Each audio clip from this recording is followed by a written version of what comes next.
সবসময় তো একঘেয়ে ঘুগনি খেতে একদমই ভালো লাগে না, তো মাঝে মধ্যে একটু চানা মশলা হলে মন্দ হয় না, তাই না? তো এখানে মানে চানা মটর যেগুলো ছিল সেগুলোকে মা প্রথমে সেদ্ধ করে নিয়েছিল। তারপরে কড়াইয়ের মধ্যে একটু সর্ষের তেল, তার উপরে শুকনো লঙ্কা, তেজপাতা, আর এখানে পেঁয়াজ, আদা, রসুনের একটা পেস্ট ছিল, আর টমেটো ছিল। তো সেই পেস্টটাকে দিয়ে দিচ্ছিলো। এরপরে কিন্তু বেশ অনেকটা সময় ধরে কষাতে হবে।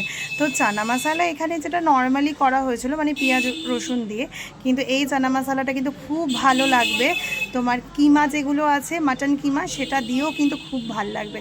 দাঁড়াও একদিন ওটা দিও না, তোমাদেরকে দেখাবো। এবার একটুখানি গুঁড়ো হলুদ দিল, এবার একটুখানি লঙ্কার গুঁড়ো, আর সামান্য একটুখানি কাশ্মীরি লঙ্কার গুঁড়ো। এরপরে ভালো করে কিন্তু কষাতে হবে। এখানে কিন্তু কোনো জল অ্যাড করব না, এমনি নর্মাল তেলের মধ্যেই কিন্তু মশলাটা সুন্দর করে কষাতে হবে। কি সুন্দর কালারটা এসেছে, তাই না? এই কালারগুলো কিন্তু মানে কষাতে কষাতেই কিন্তু কালার আসে। কালার ভালো ধরলেই বুঝবে যে কষানো সুন্দর হয়েছে। এরপরে এক এক করে চানা মটরগুলো দিয়ে দাও। চানা মটরগুলো দিয়ে ভালো করে কিন্তু কষাতে হবে।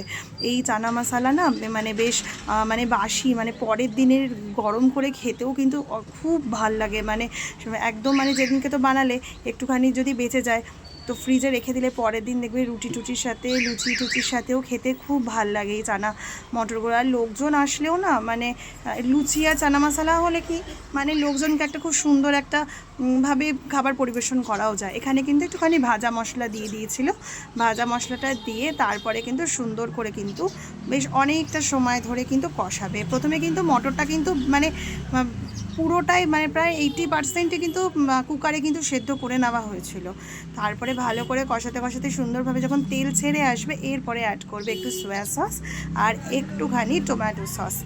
এই দুটো অ্যাড করে তারপরে আবার কিন্তু কষাতে থাকবে। এই কষানোর প্রসেসে কিন্তু কোনো রকম কিন্তু জল অ্যাড করা হয়নি। এই চানা মশলা ঠিক এই সময় একটুখানি পনির দিয়ে দিলেও খুব ভালো হয় খেতে। এরপরে জলটা অ্যাড করা হয়েছিল, তারপরে বেশ অনেকক্ষণ ঢেকে একদম কম করে রেখে দাও। ব্যাস, তারপরে লুচি টুচি, পরোটা ঠটার ময়দা ঠয়দা মেখে রাখো। দেখো কি ভালো লাগছে না? এরপরে একটা গরম গরম বাটিতে সার্ভ করো। এর সঙ্গে মা বানিয়েছিল হচ্ছে ডালপুরি বানিয়েছিল, যেটা রেসিপি কিন্তু আমি পরে দিয়ে দেবো। হ্যাঁ, খুব ভাল লাগে এই শীতকালে, এত ভালো লাগে, দারুণ লাগে খেতে। তোমরা